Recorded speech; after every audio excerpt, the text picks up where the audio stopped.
Good morning. So welcome to the second day of Annual Information Security Summit. So this particular session is very specifically designed for a dialogue with CERT-In.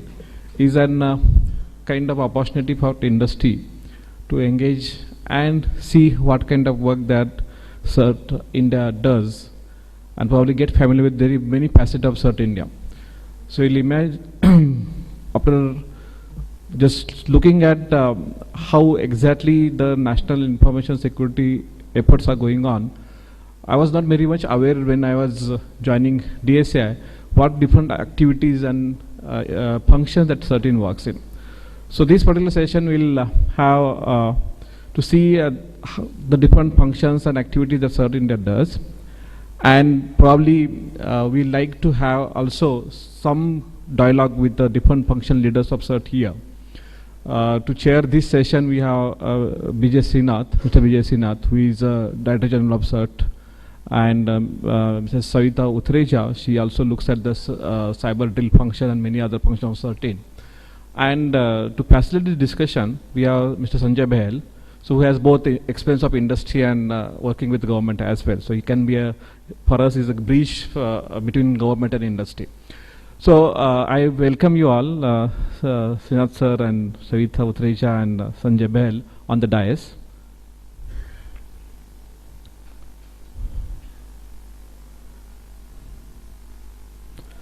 So to facilitate this discussion, there are two mics are there at the front side of this hall.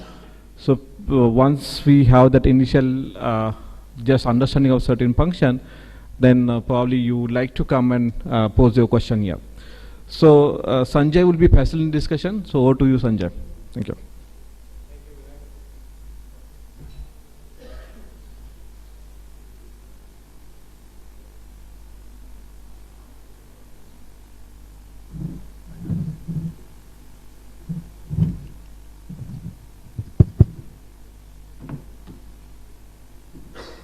Thank you, Vinayak, and good morning.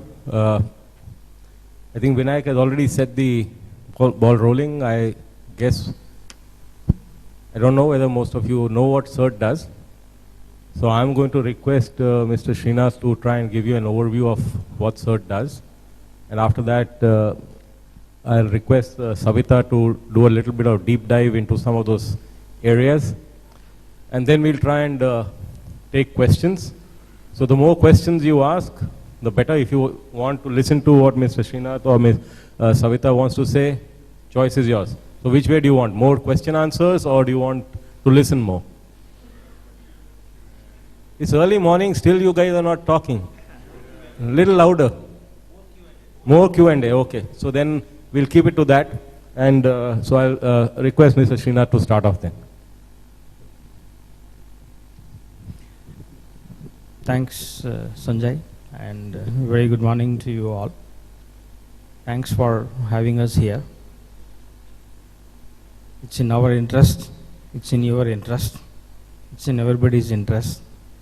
So I thank Data Security Council of India for creating this opportunity for both of us to come together and try to see in the common direction. Data Security Council of India, we see them as extended arm of our actions. There are many things that we wish to do, but they actually do. That way they are enabling lots of issues that we wanted to focus, and they are helping us, they are enabling us, and they are also involving us in many ways. I would love to involve them in lot more actions, and that's a challenge for us to discover how do we do that.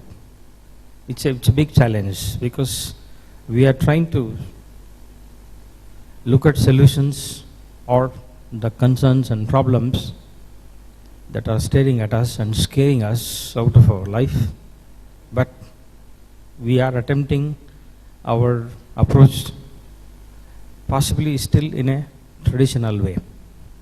If we think that our problems are unique, I think the solutions also should be unique. You can't attempt a unique problem with a traditional solution. And this is where we are still stuck. Maybe as we open up, we try to learn ideas. We were born in 2004, January, and since then I have been associated with CERT India. I have grown, and I am dead sure that in this audience there may be many people who know more than what I do in security. Technically, I am a convert into security. When we got introduced into and we got the opportunity to grow with the field, at that time possibly there was very few opportunities and very few sources where we could pick up ideas, and over the period, yes, we have done it. And unlike traditional certs, fortunately or unfortunately, we have been called upon to do many things which are beyond what normal certs are expected to do. So that way, it is an opportunity because our canvas has been quite big in attempting many things, and at the same time, it has left it with lots of expectations and demands. Over the period, I must confess, the expectations and the demands that have been on our services and activities, they have been astronomical, if I can put it so. In the sense, the kind of ability and agility that we need in the organization, it has been stretched to limits. And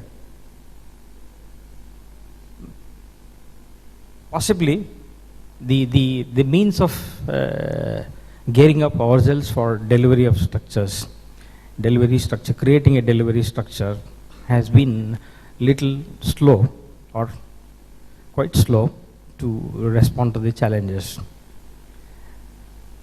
See, you know, when we were beginning in this field, we were the only ones that were active in the cyberspace, inside the government and outside the government as well.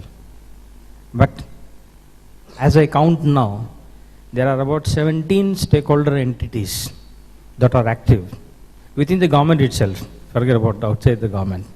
Within the government itself, now we have to take along 17 stakeholder entities who have some forum or the other to work with or contribute to security of cyberspace. Now, we have definitely, by virtue of the way we have been looked at, the way tasks have been given to us, we cannot simply confine ourselves to responding to cybersecurity incidents, or a mere response team cannot be our means of existence. There are many other things that are demanded. So that's why we got into getting into the policy development, and then strategies development, and then capacity building, infrastructure creations, and many areas like that. When we began our engagement in the security of cyberspace, we started off as something to respond to or reacting to different incidents. So over the period, we discovered possibly we need to be preventing incidents that would be much better. And as we stand today, definitely we would find it more valuable to get into security incident prediction. That incident prediction abilities, that leaves us lots of scope for gaining understanding, and that's where the meeting like this and an engagement with lots of partners like you should help us. See, when we are positioning ourselves, once our parliamentary standing committee chairman, we were making a presentation to him, and he said, Mr. Srinath, the way you are making presentation, we guess you guys must be doing wonderful job.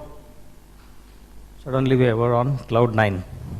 Actually, we were very happy because it's very difficult to successfully convey an impression that we must be doing a wonderful job. It's very difficult. Especially, I feel cybersecurity is a thankless job. Like many other thankless jobs are there. In the sense that if the cyberspace is incident free and everything is going on quite well, what's the great thing that Srinath is doing? Isn't it? And if something doesn't go wrong, hell breaks loose and everybody is after our blood. So we have to keep explaining to everybody. So in that context, it was a difficult thing. It was a good compliment coming from him. Immediately, in that same breath, he said something like an Upanishad. He said, Srinath ji, आप लोग उतना ही जानते हैं जितना दुनिया जानता है या कुछ और भी जानते हैं? Do you people know only what the whole world knows, or you know something else as well? Like, if I am standing on the podium and saying that Indian Computer Emergency Response Team is capable of protecting cyberspace and we will help you, कुछ भी हो जाए, don't worry, हम है ना. ऐसा बोलने के लिए we need to have that kind of understanding and capability. And now the question is very significant. He is asking me, if you know what is there in the public domain, whole world knows it, what's great deal in that? Do you know something else that makes the critical difference and that makes you capable of providing the kind of service that people expect? If that is not there, possibly you are one of the entities that may die down, is natural death, possibly even premature death. So I could understand the curiosity in his question. Of course, we have mastered the art of communication and convincing. After all, see, in this game, security, there is no end point here. It's a continuous game. Whatever you do, still things can go wrong. But I need to transfer the signals of confidence. Whenever we speak to any constituency, whether it is public, whether it is users, whether it is parliamentarians, whether it is school children, or anybody for that matter, we need to convey that kind of confidence and signals of assurance that, yes, it's not that everything we have been able to color all the problem and am able to solve all the problem. I am not here to boil the ocean. It's not possible. But is it signaling helplessness, or is it signaling our energy and enthusiasm to take on more and to do more? And that was the key. I managed to convince him. But yes, it has led to lots of introspection within. That introspection would mean currently our visibility into the actions in the cyberspace is far limited. Let me be very candid, honest admission that we have a less visibility as to what's happening in the cyberspace in the country. It's quite possible any antivirus vendor or even Microsoft, they may have a better idea of what's going on in the individual systems and networks in this country than what we could have. We are very fortunate that we have lots of friends and networks who are willing to share information with us. So that way, offline intelligence wise, we are not short of information. There is a lot of information that is flowing, whether it is Microsoft, whether it is antivirus vendor, whether it is Google or any intermediary for that matter. We have an excellent working relationship and a trust as an entity which makes use of this information only for the purpose for which it is supposed to be used and nothing else. And purely non-commercial and only governmental way of looking at protecting its constituency and citizens. And with that assurance, we have been able to get that kind of support. So as I'm speaking to you, even though when we have lesser visibility into the cyberspace, we are not short of the information and the intelligence that propels us into action. We are not short of that. Yet, I would want to see a situation where I am also able to increase my visibility into this one, which I will be able to also to share. See how long I can keep only downloading. When do I upload? Isn't it? Only downloading doesn't really get you that kind of. So I need to upload certain information also. So I also I need to also to share, because that makes the friendship or any relationship gain more prominence, and possibly it will sustain for a longer period. So this is the kind of thing that we are currently looking at. And when we are looking at the specific problems dogging our cyberspace, we are aware that we have the ill fame of hosting the largest botnet, or first largest or second largest, whatever. That doesn't make any difference as far as our ill fame is concerned. And such kind of botnet, when you are sitting on such kind of network, you don't need an enemy. The whole thing can implode within itself, and it is only to be exploited at some point of time or the other. And the ability to create bots at will, and the ability to exploit those kinds of bots at will, it makes things a lot more complicated for us. So we know what we are sitting on, a time bomb. So we have to have an urgent response and reaction to those things. So there are lots of infrastructure projects that we have thought of. NCCC is one thing, National Cyber Threat Intelligence Aggregation Center that we are working on, and the Botnet Cleaning and Malware Analysis Center. It has already come up. It is in the pilot stage, and NCCC is in the test bed stage. We are looking into all the engineering challenges of attempting those key infrastructure projects. And similarly, there have been lots of experimentation that we are trying to do to understand how do we increase the visibility, how do we increase the technical muscle of the entity, which can be more useful and which can be. Similarly, there is one more instance where our another chairman of the past chairman of the committee, he asked me, how do you see and why do we see that CERT is relatively successful in its efforts? So it is a difficult parameter for anybody to say that, how do I say, and especially to say to myself that we are relatively successful. I told him the way I am looking at CERT as a trusted entity in the cyberspace in the country. When people are looking up to you for involvement and suggestions, that gives me one idea of, yes, you may be a useful entity, otherwise why will anybody would bother to talk to you, isn't it? Many of our directions and suggestions may simply get unheard of. And I also told him many times, when we are speaking to the user entities, even without the power of Information Technology Act 2000, still I am able to derive lots of compliance. People are voluntarily complying. We have, even now, the disclosure of problems in the cyberspace or any security breaches is not mandatory. But it was a mere suggestion that people need to report to us, and we have so much of reporting that's going on. That's another parameter. The third thing that I said, throughout the world, normally banks and financial institutions are very touchy about the security affairs, and they don't share the information so openly with entities. Fortunately, in this country, we have lots of trust that we have built up with the banks and financial institutions, and we have lots of information that is getting shared with us. And with that's an indication of the kind of usefulness that we could be, but that's not enough. We need to be more. We could be doing more also. And that's where we are able to shape up this thing. In this whole process, we have also got into the acts of creating a panel of auditors, and that's one of the, given the kind of resources, given the kind of amount or the effort that can be invested, into that activity. I think whatever has been done, to my understanding, it's been a good success as far as creating that. That may not be the end. It may not be the complete spectrum of capabilities, may not be getting verified, but that's a different matter altogether. It all depends on how much I am able to invest in terms of resources and efforts.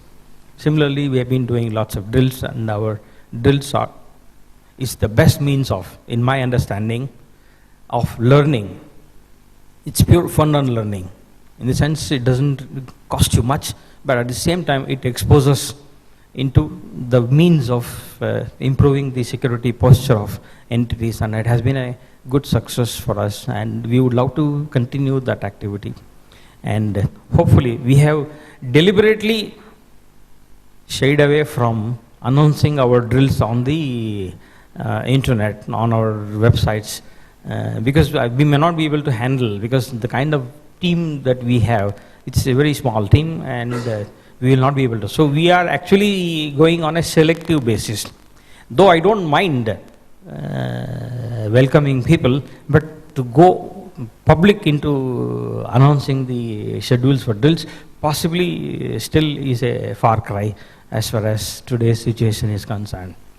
So to my mind, I think I have touched the range of issues that we are engaged in, and hopefully whatever we are communicating with the user entities and whatever interactions that we have, they have been helping them in securing their own organizations and IT systems and networks. I would be very keen to know, in case that we need to reform many of our actions or possibly reshape and then take up something different to the best possible extent, we would definitely give a honest try. Thanks for your patience, and I can take your questions. I think Srinath in his typical patented style has communicated a whole lot of activities that CERT does. I assume you would have caught most of them, though he would put some certain things in a very nice joking manner. But he touched upon some of the major aspects of drills and audits, basically from an assurance framework perspective.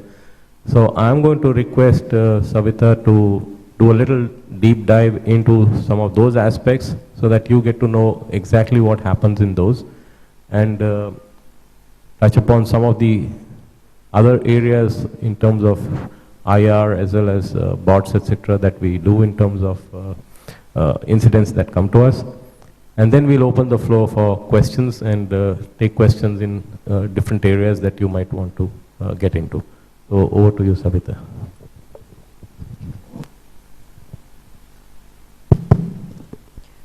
Good morning to all of you. First of all, I would like to thank DSCI for giving me this opportunity and giving the opportunity to share the role of CERT-In, because some of the people are not aware of what CERT-In is. So this is a good platform to explain what CERT-In is doing.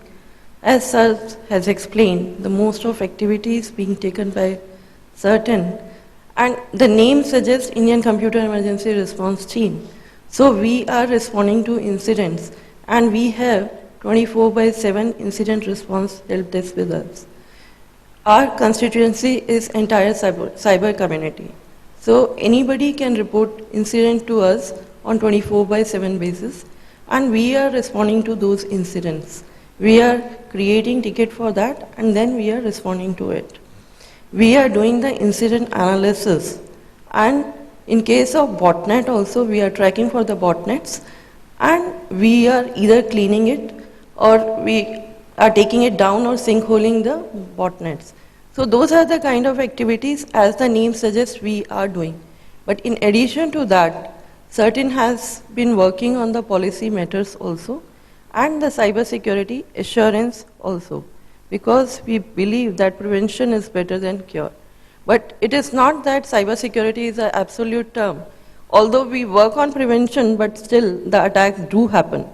So we want all the organization in government and critical sector to be taking steps before, during, and after the attack. Before is the prevention and the perimeter security. During is the detection. So we should be able to detect. And then after is response. So we should not be only working on prevention, but we should be ready to take proper responsive actions also. So drill is one such activity towards that, cyber security drill.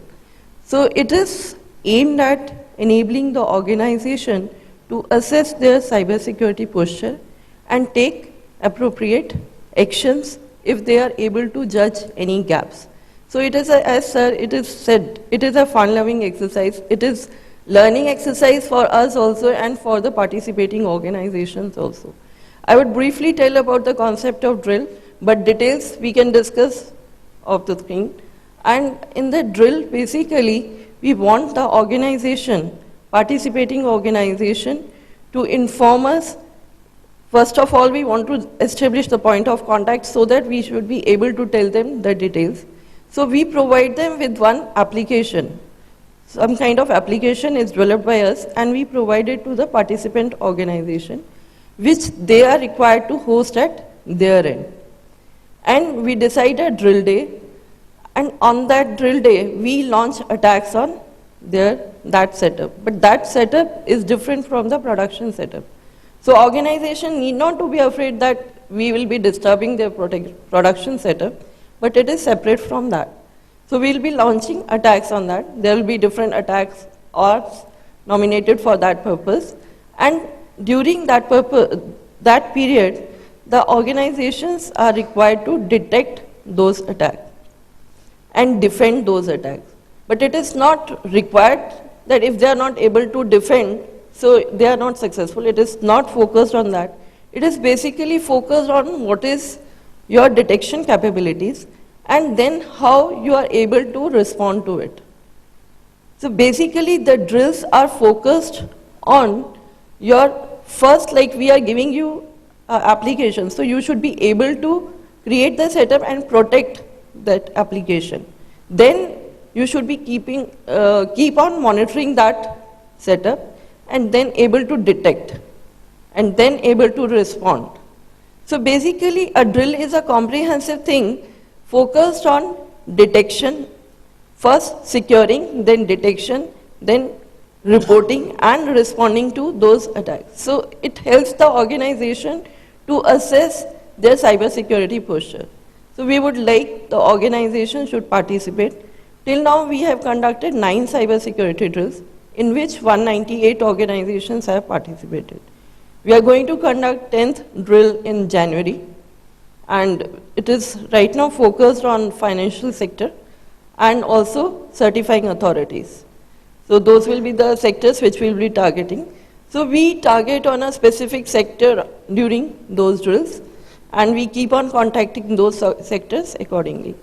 Then in addition to that, we are also running the empanelment services in which we are doing the empanelment of information security auditors, which are there to help you in doing the auditing services, providing the auditing services for government and critical sectors. And these auditors are empaneled by certain after following quite stringent process. So it's a quite technical rounds which keep on going. There is an offline practical skill test, there is online practical skill test. We create a test bed on certain end. We host an application and then they are required to test the vulnerabilities in that. Basically, the empanelment process is opposite of drill. In drill, we are launching the attack, and in the empanelment process, they will be testing for the vulnerabilities and they will be doing the penetration test on the test bed which we have created. So that is the empanelment service. Then, in addition to that, we have also created cyber crisis management plan. So Department of Electronics, CERT-In has created the cyber crisis management plan, which is a comprehensive plan covering both the preventive and the reactive actions required for the organizations in government and critical sectors. We have also defined in that what should be the escalation metrics. Like suppose you are facing any incident, what should be the escalation metrics? And it is covering the different types of attacks which happen. Then in and we encourage the organizations to develop their own crisis management plan, so they are able to take appropriate action in case there is any incident. So you should be prepared beforehand that if any incident happens, what should I do? Because it is not that if we are taking preventive action, so incident is not going to happen. It is definitely may happen, but we only reduce the possibility of its happening. So the crisis management plan is effort towards that, and we conduct crisis management plan workshops, and we ask the organization that they develop their own cyber crisis management plan, and we also review the crisis management plan which they develop. And lastly, we have also developed cybersecurity assurance ladder, in which there are different levels of cybersecurity assurance. Like there is level 1, we say that you are aware of that, yes, IT security should be taken care of. So what have you done? What is your IT security policy? What is the plan? So that if any organization has developed, so it is at level 1.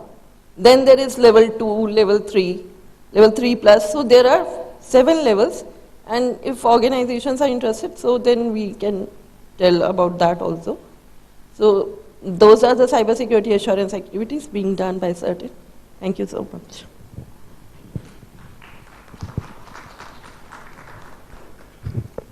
Thank you, Savita. So we have almost half an hour for Q&A. So as you all wanted more time, so I think that's a good enough time. So floor is open. You can start.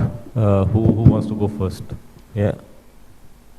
Just identify yourself, name and organization, and then ask the question. My name is Anil Chopra, and I'm from a Japanese bank, Sumitomo Mitsui Banking Corporation. My question is regarding the incident prediction ability, which Mr. Srinath spoke about in the initial phase of his speech. I understood from you, sir, that not many industry sectors are reporting the feeds to the different regulators, because yesterday we discussed that people are ready to share the initiatives they are taking to strengthen their cybersecurity postures, but they are very much reluctant to share the incidents which are hitting them and exposing them. So in this case, when you're looking at creating this incident prediction ability, and we also know that the people are not ready to share the incidents with you. So in this case, how do you ensure that the results, the models or the patterns or trends that you come out with after this the analysis are reliable and dependable?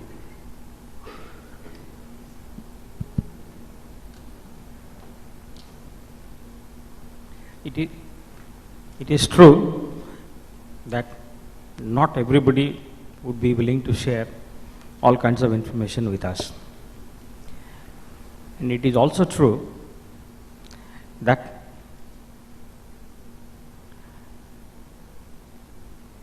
there are entities, including banks,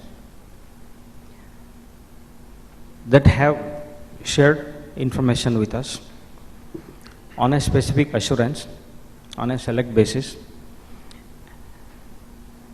That, of course, it's a process of confidence building between CERT and the different entities, because unless that kind of trust is there, because the consequences of something getting out of hand and getting beyond the confined environment is quite severe.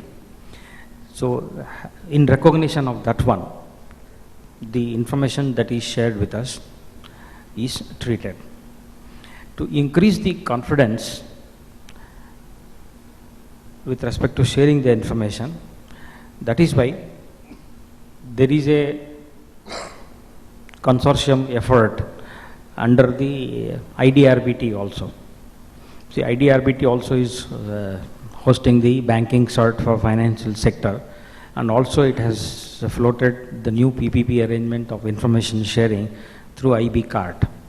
And that within the community of banking industry, the information can be shared, because that gives one level of comfort that they are sharing within the community.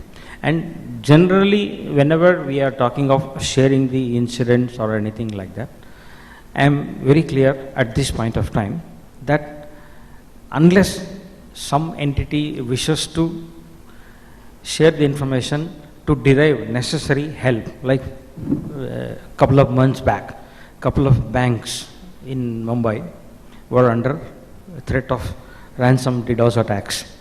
Lots of them. We were standing by them, and we had on the entire period of the threat that was looming large, and we were continuously monitoring. We had in the upstream with the ISPs, we had tied up lots of actions, and even with the product vendors also, to make sure that the capability of monitoring is substantially improved. That was a joint effort that has been happening. And when we say that they are sharing the information, barring the sensitive portion of that one, rest all other things, it's a matter that needs to be shared, because it's a learning, and it's a proactive prevention mechanisms that needs to be. So we encourage those type of sharing.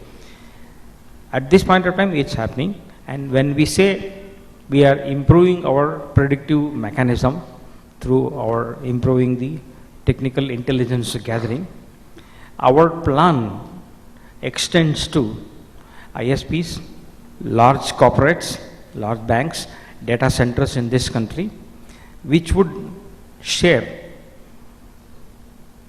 the information with us, not necessarily the content portion. We are looking at either in terms of logs or in terms of net flow.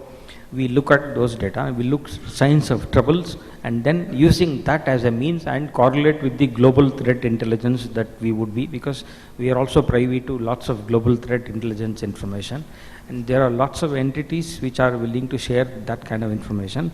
Aggregated intelligence is compared with the global threat intelligence, and then that is what is processed as a meaningful information for action. That is what the action is. Right now we are doing it in an offline mode. Tomorrow I would be able to do it in an online mode also, so that near real-time situational awareness is possible.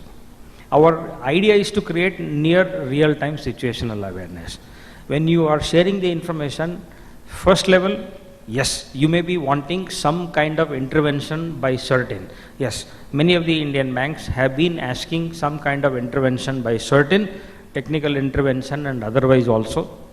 And many times we use our good officers to work with our counterpart agencies and other networking partners to see whether we are able to solve this problem and help the organization that has been drawn into the crisis. That is first level.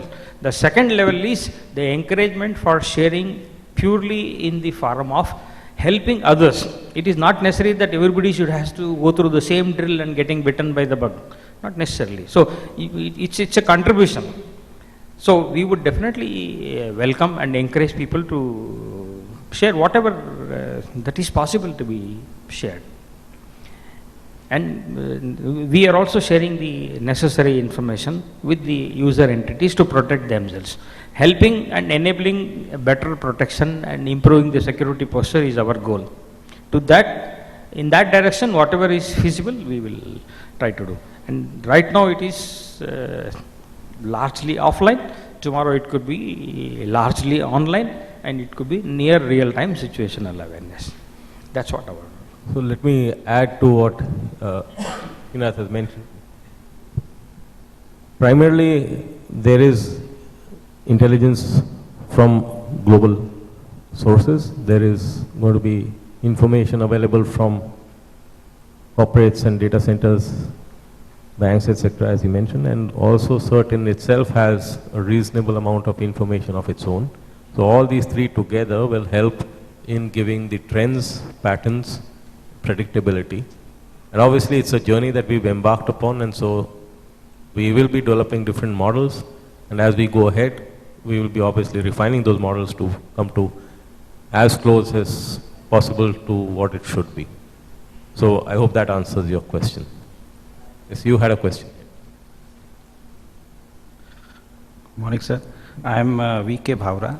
I am from Punjab Police, ADGP, looking after the IT. Actually, we are looking for developing capacity. data security, and all other things in which CERT-in can play a very important role. So what we are exploring is, can we establish a Punjab chapter of CERT-in, and that kind of partnership we have, in which we build our capacity, we secure our data, and we also provide that kind of incident response to the industries and private entities in Punjab. Thanks for your question, and we appreciate your concern and your intent to go at it.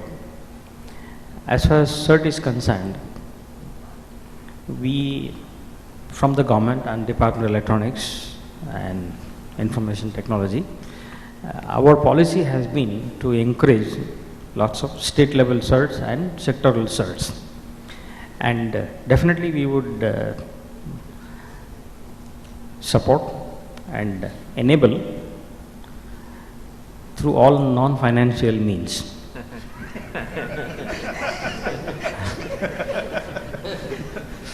Because I need to find funds for my own survival and existence, which of course is not sure to come by.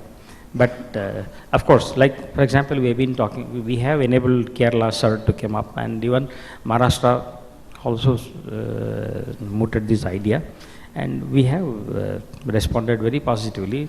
All kinds of technical enablement that you would need to have your Punjab CERT to come in place, I will make sure that you will get all the necessary enablement. And of course, we helped Maharashtra to prioritize the actions that CERTs can focus. Initially, when they had come up with the canvas much larger than CERT itself.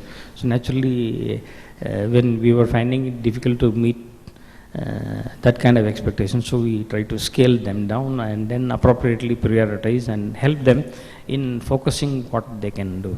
Because with all the kind of technical and legal enablement, we are struggling to meet up with the demands of on our services. So for any newborn entity, to be ambitious is good enough, but to otherwise the whole thing would be a non-starter. We would definitely help you. You can ask any question on cybersecurity. Unfortunately, there is no guarantee that I will be able to answer, but I will definitely take a note of that. Any other questions from anyone else?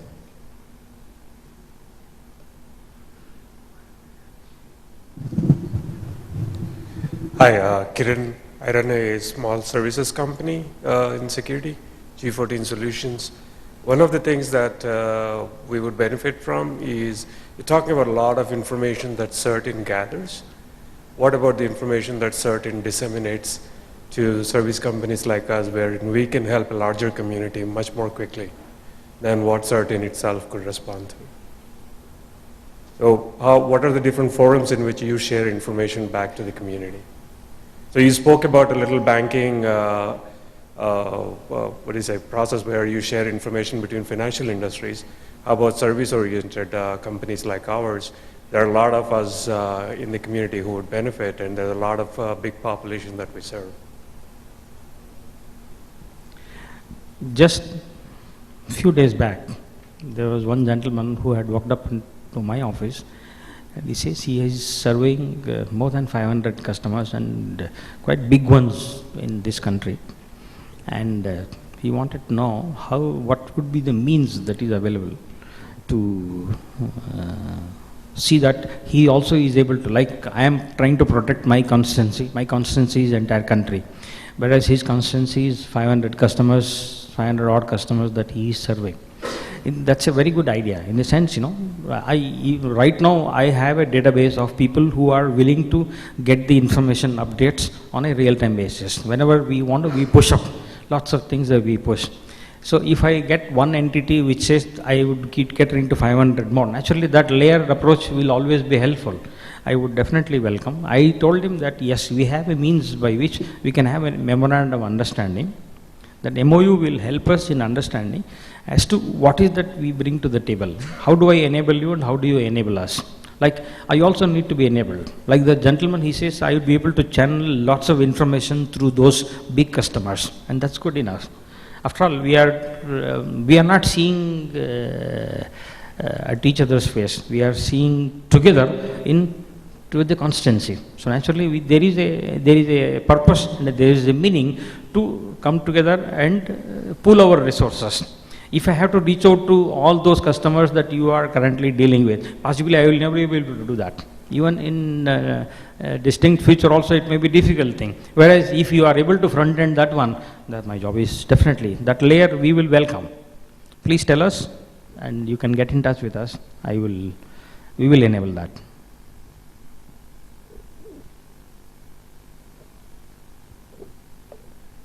Good morning. I am Ajay from Railways.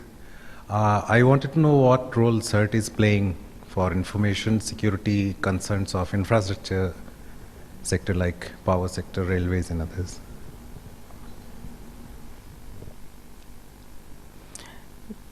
Before we saw the development of sectoral certs, initially we wanted to ensure that there is a national cyber crisis management plan that is available, and that is available across all different verticals like power, telecom, railways and many others.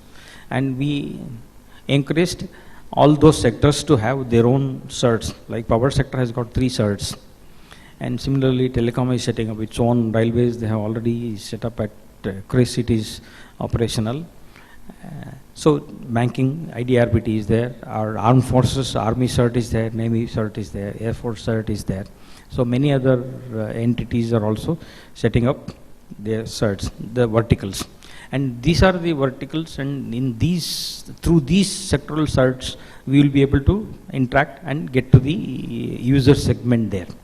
At a broader level, our enablement comes from developing the crisis plan, and then allowing them to understand how do we deal with a crisis and what is the different threat landscape that is currently available.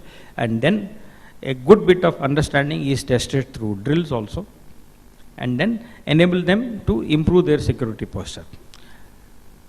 Further to this one, there is national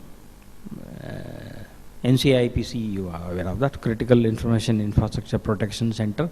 It also specifically engages with different critical sectors to enable improvement in the security posture. So these kinds of enablement are all possible, and it's being done also. And yeah, in fact, we are currently having in a limited way net flow monitoring, and railways Tatkal monitoring also is being done on a regular basis. Couple of banks and ISPs and others are sharing their net flow with us, and we are currently.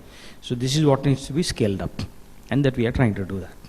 So railways is getting the real-time information about the possibilities of any threat build-up, especially DDoS attacks and any untoward incident into their networks, we could be giving them.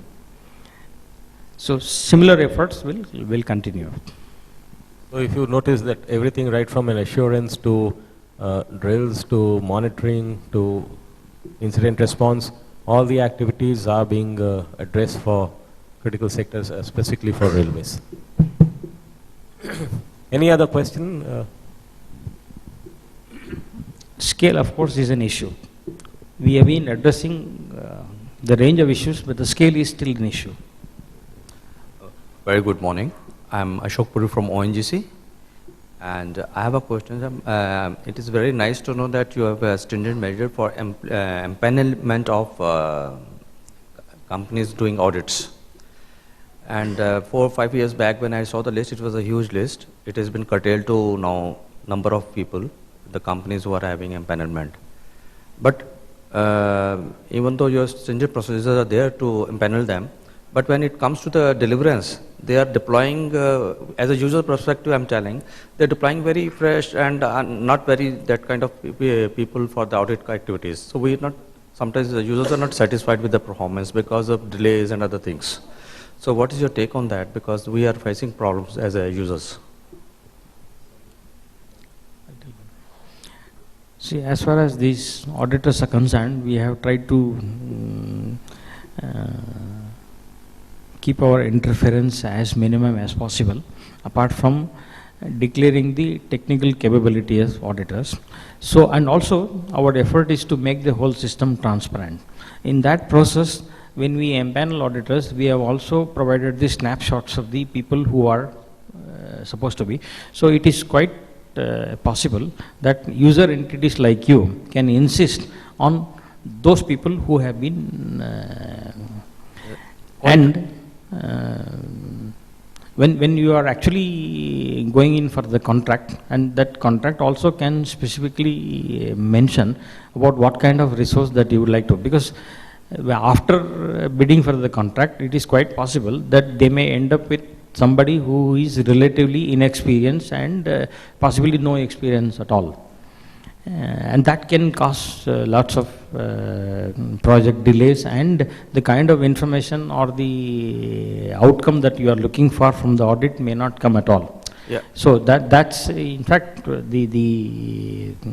I would definitely suggest that you can insist on the.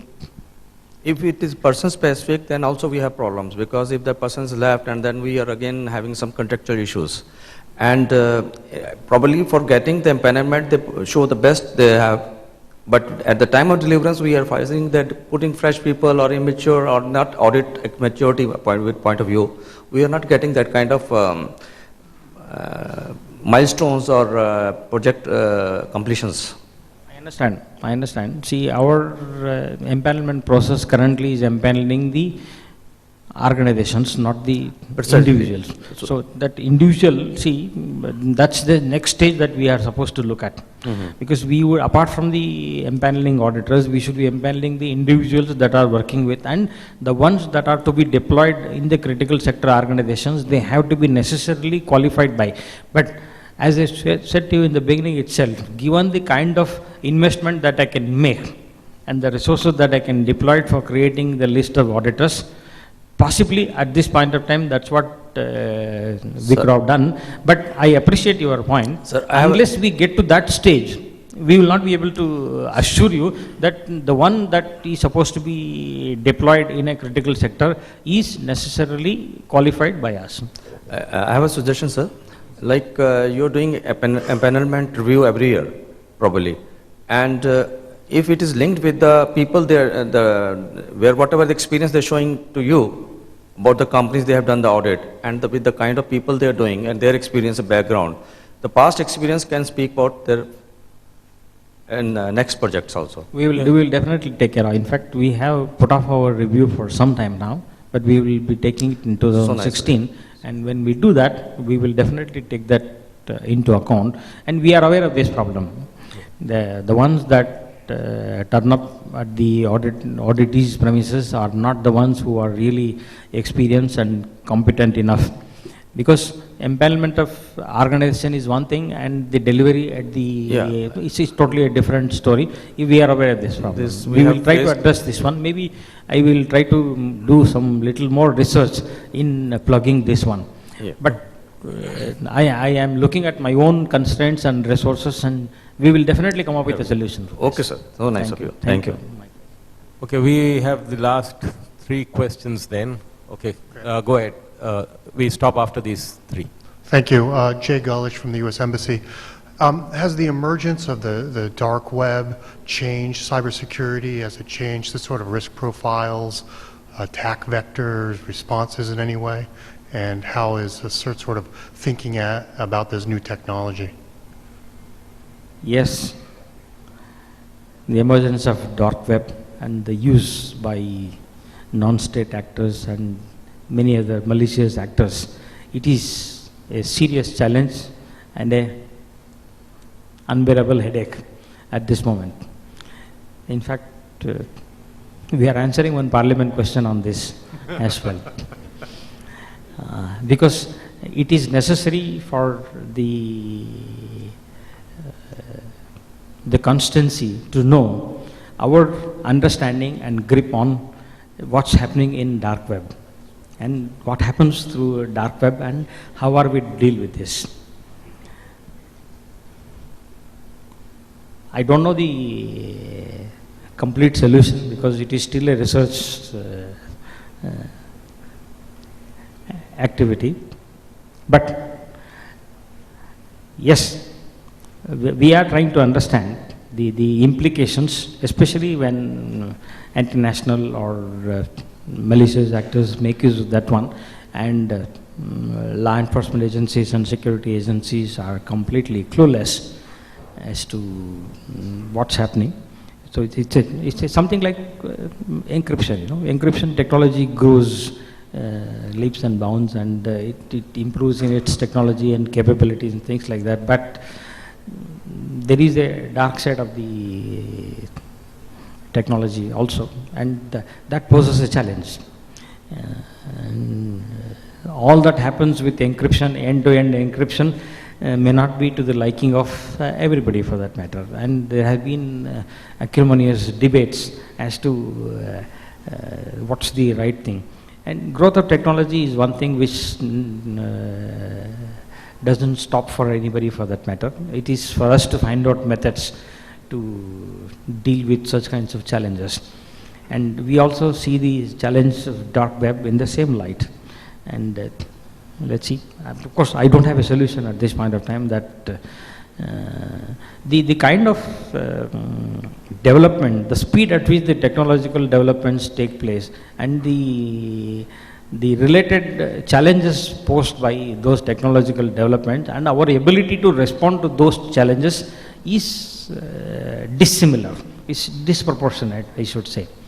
And even in the US also, there has been a clamor on encryption these days.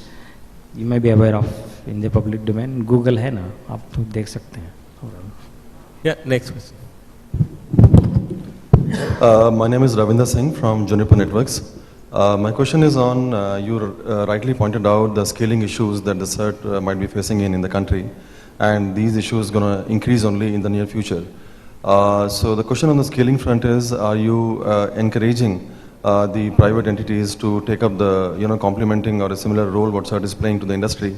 And, do you have a capacity to share the know-how in building that setup with the private entities? And a question which is linked to this is, are you also doing the online profiling of the hackers or the malwares profiling, and would that information be shareable with these entities? Second point on the scaling front is there a plan or a vision with certain or any agency in the government to really reach out to the educational institutes where we know the students play a very important role, and they have a right mindset to, tackle, if not the emergency, but the response part of it. So is there a plan to, tap that potential somehow? Thank you. Your questions taken up all the time, I think we had. Of course, the first one, I would say that once we are in the clear know of the kind of engineering challenges that we have in gathering the appropriate online technical intelligence, we would definitely want more entities in this country. We have lots of entities that have come up to share the information, and definitely we would welcome yours as well. And as far as the profiling is concerned, malware analysis center that we are setting up, so that would take up the task of understanding the families of malware and how do we respond to that one, and the uniqueness of malware that we could be, because we also could be harvesting the information related to malwares, and lots of entities within the government, outside the government are sharing the information and the malware sample themselves, and we also are sharing the malware samples for developing, because the necessary antidote for that malware, we are not the entities to develop that one. So there are entities who do that, and we share that. And major agreement is underway in the malware analysis center to share those samples, develop antidotes, and develop free cleaning tools which will be hosted on CERT's network. So next 2-3 months you can see this whole botnet cleaning and malware analysis center going up live and available for public use. It is a mass outreach program to clean up 7.2 million bots that we are hosting in this country today. So I think that brings us to an end of this session, and I assume you might have gained some deeper insights into what CERT does. Hopefully you will be going out of this room with more knowledge of CERT. Yes, no? Good. So if there are any further questions, for some time maybe Srinath and Savita would be available outside over tea or coffee. Thank you to DSCI once again for giving us this opportunity to share with the industry, and look forward to more interactions with the industry on a regular basis. Thank you. Thank you. So we'll be reconvening in this room at 10:45 for the next session. So we have 10 minutes for transition and network break. So 10:45 next session is complex challenges of internet, mobile and e-commerce. From the production setup. So organization need not to be afraid that we will be disturbing their production setup, but it is separate from that. So we'll be launching attacks on that. There will be different attacks or nominated for that purpose. And during that period, the organizations are required to detect those attacks and defend those attacks. But it is not required that if they are not able to defend, so they are not successful. It is not focused on that. It is basically focused on what is your detection capabilities and then how you are able to respond to it. So basically the drills are focused on your first, like we are giving you application. So you should be able to create the setup and protect that application. Then you should be keep on monitoring that setup and then able to detect and then able to respond. So basically a drill is a comprehensive thing focused on detection, first securing, then detection, then reporting and responding to those attacks. So it helps the organization to assess their cybersecurity posture. So we would like the organization should participate. Till now we have conducted 9 cybersecurity drills in which 198 organizations have participated. We are going to conduct 10th drill in January, and it is right now focused on financial sector and also certifying authorities. So those will be the sectors which we will be targeting. So we target on a specific sector during those drills, and we keep on contacting those sectors accordingly. Then in addition to that, we are also running the empanelment services, in which we are doing the empanelment of information security auditors, which are there to help you in doing the auditing services, providing the auditing services for government and critical sectors. And these auditors are empaneled by CERT-In after following quite stringent process. So it's a quite technical rounds which keep on going. There is an offline practical skill test, there is online practical skill test. We create a test bed on certain end. We host an application and then they are required to test the vulnerabilities in that. Basically, the empanelment process is opposite of drill. In drill, we are launching the attack, and in the empanelment process, they will be testing for the vulnerabilities and they will be doing the penetration test on the test bed which we have created. So that is the empanelment service. Then in addition to that, we have also created cyber crisis management plan. So Department of Electronics, CERT-In has created the cyber crisis management plan, which is a comprehensive plan covering both the preventive and the reactive actions required for the organizations in government and critical sectors.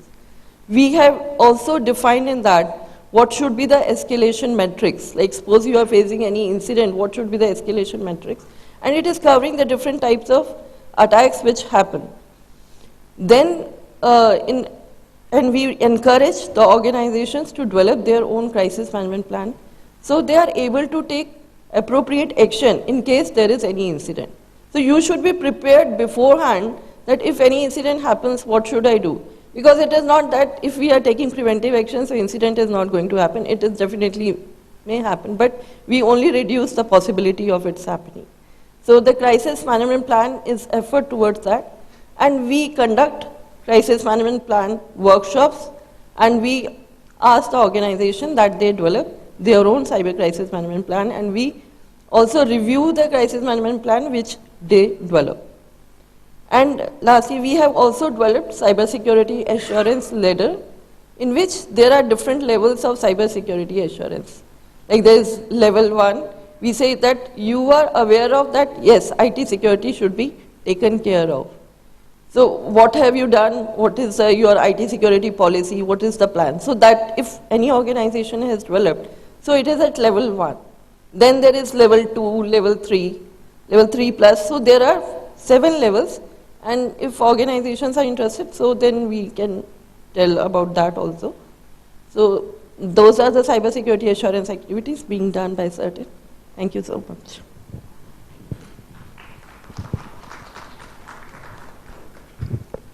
Thank you, Savita. So we have almost half an hour for Q&A. So as you all wanted more time, so I think that's a good enough time. So floor is open. You can start. Who wants to go first? Yeah.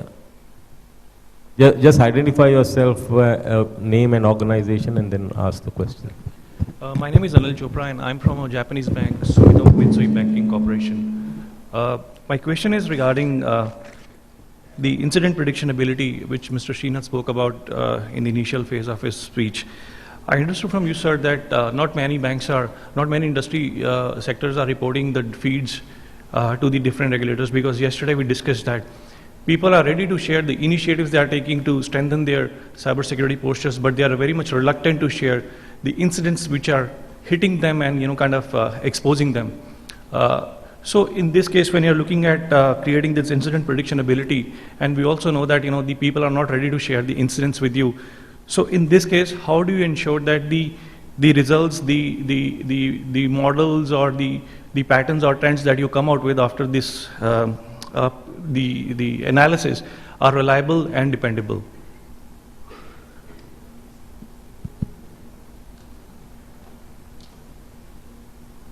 It is true that not everybody would be willing to share all kinds of information with us. And it is also true that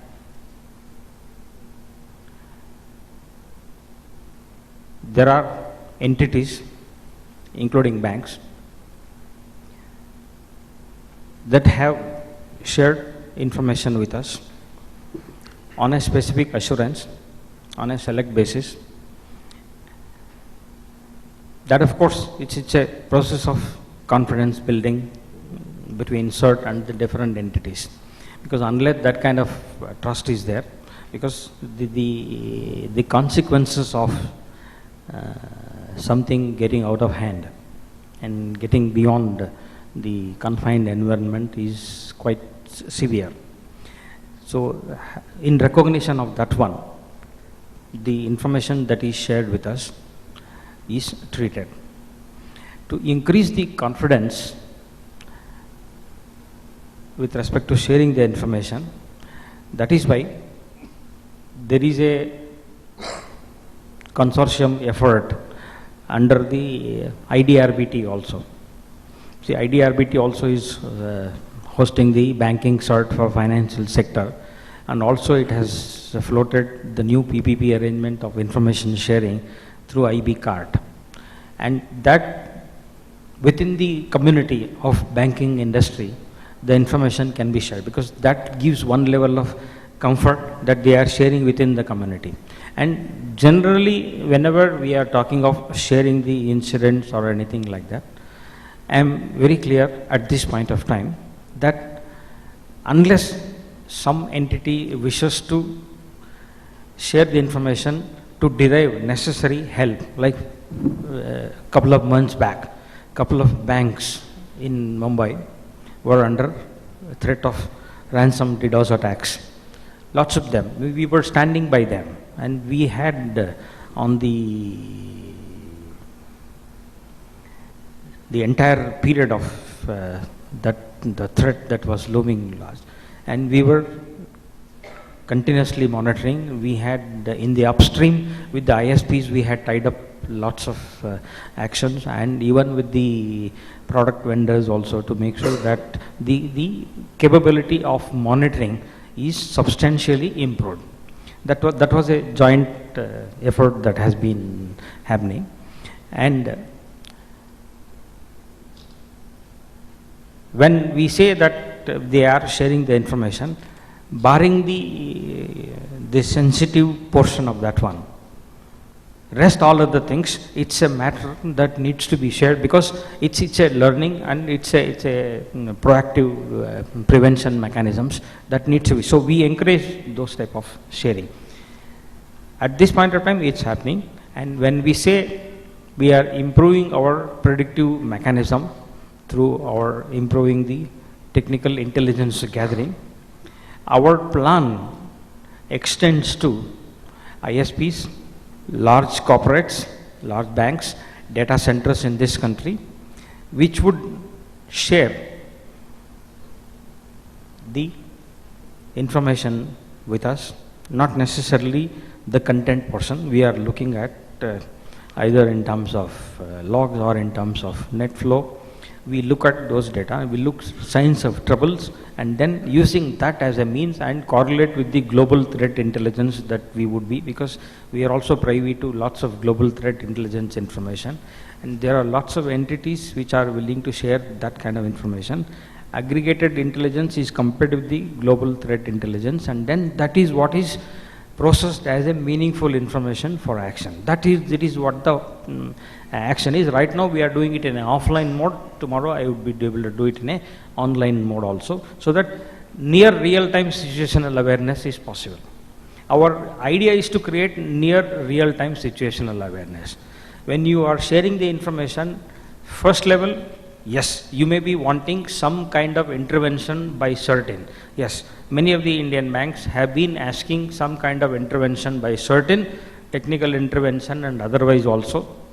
And many times we use our good officers to work with our counterpart agencies and other networking partners to see whether we are able to solve this problem and help the organization that has been drawn into the crisis.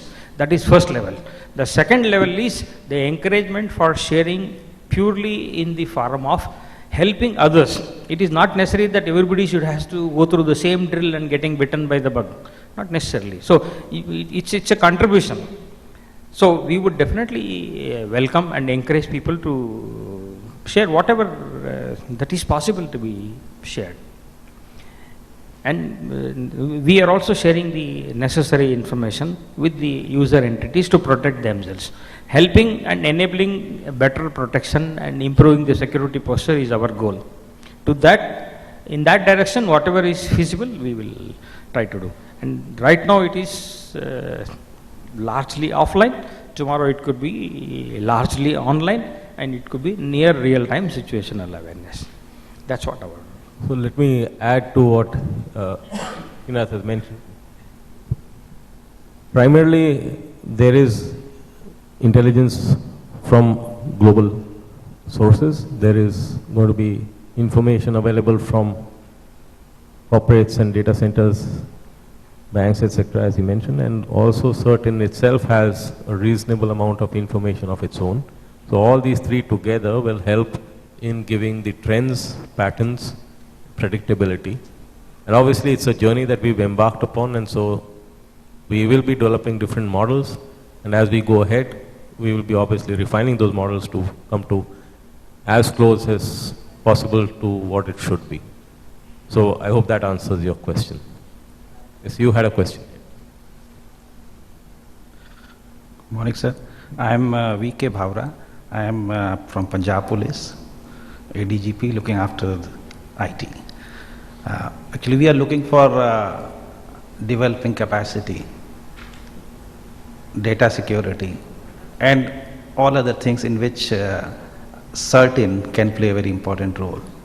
So what we are exploring is, can we establish a Punjab chapter of CERT-IN, and that kind of partnership we have, in which we build our capacity, we secure our data, and we also provide that kind of incident response to the industries and private entities in Punjab. thanks for your question, and we appreciate your concern and your intent to go at it. As far as CERT is concerned, we from the government and Department of Electronics and Information Technology, our policy has been to encourage lots of state level certs and sectoral certs, and definitely we would support and enable through all non-financial means.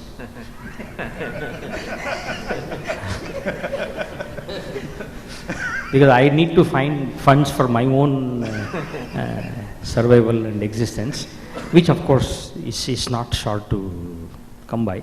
But of course, like for example, we have been talking, we have enabled Kerala cert to come up, and even Maharashtra also mooted this idea, and we have responded very positively. All kinds of technical enablement that you would need to have your Punjab cert to come in place, I will make sure that you will get all the necessary enablement, and of course, we helped Maharashtra to prioritize the actions that certs can focus. Initially, when they had come up with the canvas much larger than cert itself. So naturally, when we were finding it difficult to meet that kind of expectation, so we try to scale them down and then appropriately prioritize and help them in focusing what they can do. Because with all the kind of technical and legal enablement, we are struggling to meet up with the demands of on our services. So for any newborn entity, to be ambitious is good enough, but to otherwise the whole thing would be a non-starter. We would definitely help you. You can ask any question on cyber security. Unfortunately, there is no guarantee that I will be able to answer, but I will definitely take a note of that. Any other questions from anyone else?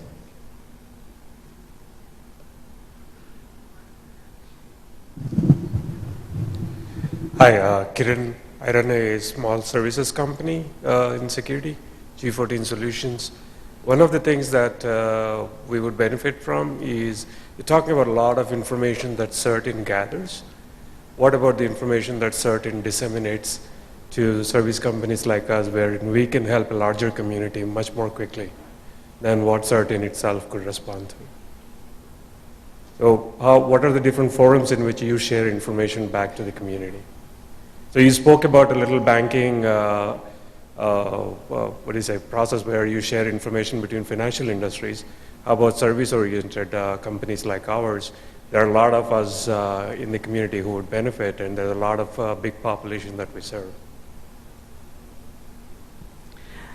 Just a few days back, there was one gentleman who had walked up to my office, and he says he is serving more than 500 customers, and quite big ones in this country.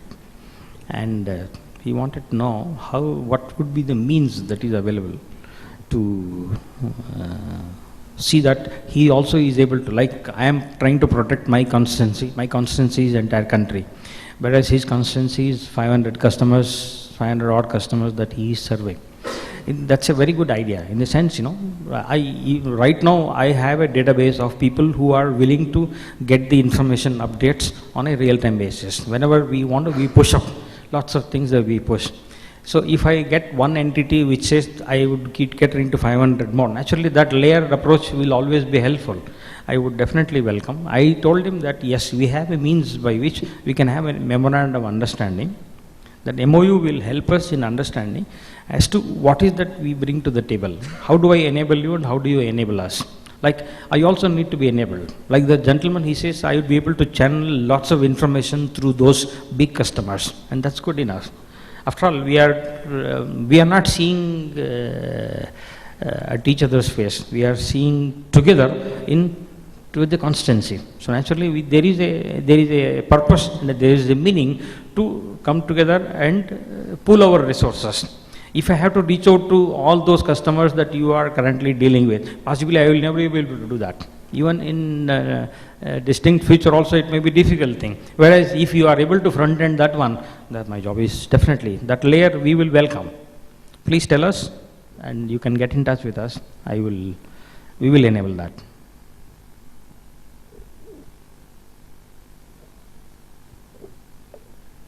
Good morning. I am Ajay from Railways. I wanted to know what role CERT is playing for information security concerns of infrastructure sector like power sector, railways and others.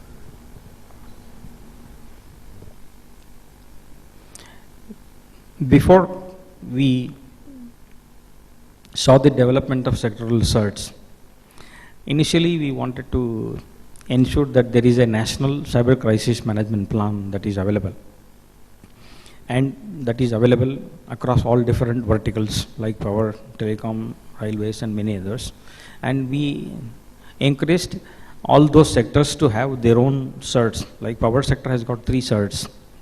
And similarly, telecom is setting up its own, railways, they have already set up at CRIS, it is operational.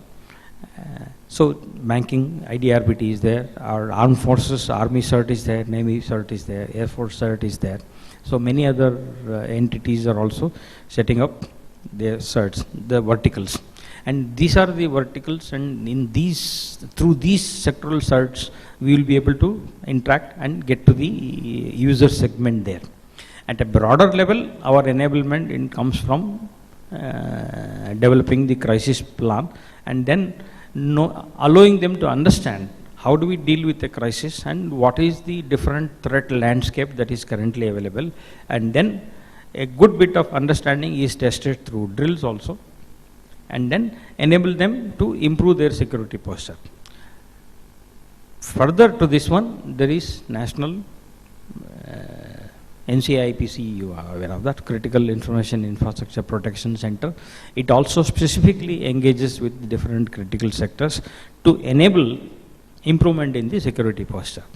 So these kinds of enablement are all possible, and it's being done also. And yeah, in fact, we are currently having in a limited way net flow monitoring, and railways Tatkal monitoring also is being done on a regular basis. Couple of banks and ISPs and others are sharing their net flow with us, and we are currently. So this is what needs to be scaled up, and that we are trying to do that. So railways is getting the real-time information about the possibilities of any threat build-up, especially DDoS attacks and any untoward incident into their networks, we could be giving them. So similar efforts will continue. So if you notice that everything right from an assurance to drills to monitoring to incident response, all the activities are being addressed for critical sectors, specifically for railways. Any other question? Scale, of course, is an issue. We have been addressing the range of issues, but the scale is still an issue. Very good morning. I'm Ashok Puri from ONGC, and I have a question. It is very nice to know that you have a stringent measure for empanelment of companies doing audits. And 4 or 5 years back when I saw the list, it was a huge list. It has been curtailed to now number of people, the companies who are having empanelment. But even though your stringent procedures are there to empanel them, but when it comes to the deliverance, they are deploying, as a user perspective I'm telling, they're deploying very fresh and not very that kind of people for the audit activities. So we not, sometimes the users are not satisfied with the performance because of delays and other things. So what is your take on that? Because we are facing problems as a users. See, as far as these auditors are concerned, we have tried to keep our interference as minimum as possible, apart from declaring the technical capability as auditors. So, and also our effort is to make the whole system transparent. In that process, when we empanel auditors, we have also provided the snapshots of the people who are supposed to be. So it is quite possible that user entities like you can insist on those people who have been and when you are actually going in for the contract, and that contract also can specifically mention about what kind of resource that you would like to, because after bidding for the contract, it is quite possible that they may end up with somebody who is relatively inexperienced and possibly no experience at all. And that can cause lots of project delays, and the kind of information or the outcome that you are looking for from the audit may not come at all. Yeah. So that's in fact I would definitely suggest that you can insist on the. If it is person specific, then also we have problems, because if the person is left and then we are again having some contractual issues. And probably for getting the empanelment, they show the best they have. But at the time of deliverance, we are finding that putting fresh people or immature or not audit maturity point of view, we are not getting that kind of milestones or project completions. I understand. See, our empanelment process currently is empaneling the organizations, not the individuals. So that individual, see, that's the next stage that we are supposed to look at. Because we would, apart from the empaneling auditors, we should be empaneling the individuals that are working with, and the ones that are to be deployed in the critical sector organizations, they have to be necessarily qualified by. But as I said to you in the beginning itself, given the kind of investment that I can make and the resources that I can deploy for creating the list of auditors, possibly at this point of time, that's what we could have done. But I appreciate your point. Sir, unless we get to that stage, we will not be able to assure you that the one that is supposed to be deployed in a critical sector is necessarily qualified by us. I have a suggestion, sir. Like you're doing empanelment review every year, probably, and if it is linked with the people there, where whatever the experience they're showing to you about the companies they have done the audit, and with the kind of people they're doing and their experience and background, the past experience can speak about their next projects also. We will definitely take care of. In fact, we have put off our review for some time, but we will be taking it in 2016. And when we do that, we will definitely take that into account. And we are aware of this problem. The ones that turn up at the auditees' premises are not the ones who are really experienced and competent enough.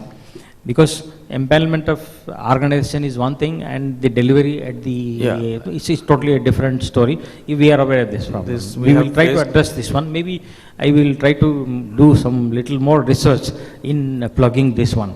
Yeah. But I am looking at my own constraints and resources, and we will definitely come up with a solution. Okay, sir. So nice of you. Thank you. Okay, we have the last 3 questions then. Okay, go ahead. We stop after these 3. Thank you. Jay Gullich from the U.S. Embassy. Has the emergence of the dark web changed cybersecurity? Has it changed the sort of risk profiles, attack vectors, responses in any way? And how is the CERT sort of thinking about this new technology? Yes. The emergence of dark web and the use by non-state actors and many other malicious actors, it is a serious challenge and a unbearable headache at this moment. In fact, we are answering one parliament question on this as well. Because it is necessary for the constituency to know our understanding and grip on what's happening in dark web and what happens through dark web and how are we deal with this. I don't know the complete solution because it is still a research activity, but yes, we are trying to understand the implications, especially when anti-national or malicious actors make use of that one, and law enforcement agencies and security agencies are completely clueless as to what's happening. So it's something like encryption, you know. Encryption technology grows leaps and bounds, and it improves in its technology and capabilities and things like that. But there is a dark side of the technology also, and that poses a challenge. And all that happens with encryption, end-to-end encryption, may not be to the liking of everybody for that matter. And there have been acrimonious debates as to what's the right thing. And growth of technology is one thing which doesn't stop for anybody for that matter. It is for us to find out methods to deal with such kinds of challenges. And we also see the challenge of dark web in the same light. And let's see. Of course, I don't have a solution at this point of time. That the kind of development, the speed at which the technological developments take place, and the related challenges posed by those technological developments, and our ability to respond to those challenges is dissimilar, is disproportionate, I should say. And even in the US also, there has been a clamor on encryption these days.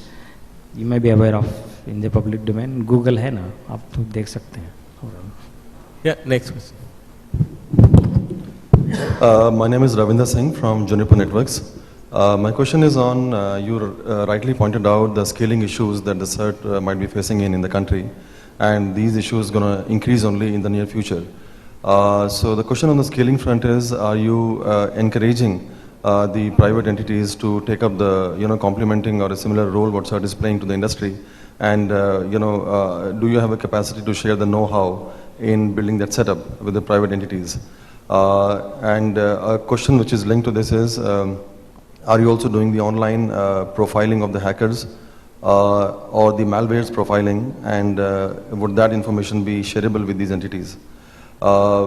Second point on the scaling front is there a plan or a vision with certain or any agency in the government to really reach out to the educational institutes where we know the students play a very important role, and they have a right mindset to, tackle, if not the emergency, but the response part of it. So is there a plan to, tap that potential somehow? Thank you. Your questions taken up all the time, I think we had. Of course, the first one, I would say that once we are in the clear know of the kind of engineering challenges that we have in gathering the appropriate online technical intelligence, we would definitely want more entities in this country. We have lots of entities that have come up to share the information, and definitely we would welcome yours as well. And as far as the profiling is concerned, malware analysis center that we are setting up, so that would take up the task of understanding the families of malware and how do we respond to that one, and the uniqueness of malware that we could be, because we also could be harvesting the information related to malwares, and lots of entities within the government, outside the government are sharing the information and the malware sample themselves, and we also are sharing the malware samples for developing, because the necessary antidote for that malware, we are not the entities to develop that one, so there are entities who do that and we share that. And major agreement is underway in the malware analysis center to share those samples, develop antidotes, and develop free cleaning tools which will be hosted on CERT's network. So next 2-3 months you can see this whole botnet cleaning and malware analysis center going up live and available for public use. It is a mass outreach program to clean up 7.2 million bots that we are hosting in this country today. So I think that brings us to an end of this session, and I assume you might have gained some deeper insights into what CERT does. Hopefully you will be going out of this room with more knowledge of CERT. Yes, no? Good. So if there are any further questions, for some time maybe Srinath and Savita would be available outside over tea or coffee. Thank you to DSCI once again for giving us this opportunity to share with the industry and look forward to more interactions with the industry on a regular basis. Thank you. Thank you.